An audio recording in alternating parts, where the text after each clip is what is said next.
অবিলম্বে শহীদ শরীফ ওসমান হাদী হত্যার সঙ্গে জড়িতদের দেশে ফিরিয়ে এনে বিচারের দাবি জানিয়েছে ইনকিলাব মঞ্চ।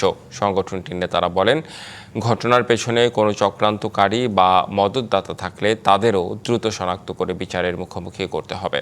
বৃহস্পতিবার ঢাকা বিশ্ববিদ্যালয়ের রাজু ভাস্কর্যের পাদদেশে এক প্রতিবাদ সমাবেশে ইনকিলাব মঞ্চের নেতারা অভিযোগ করেন, হত্যাকাণ্ডের ঘটনায় জড়িত প্রত্যক্ষ ও পরোক্ষ অপরাধীদের এখনও আইনের আওতায় আনা হয়নি।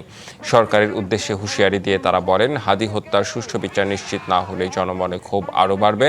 তারা অভিযোগ করেন, আধিপত্যবাদী বয়ানের পক্ষ নিয়ে নতুন রাজনৈতিক বয়ান তৈরির চেষ্টা করা হচ্ছে।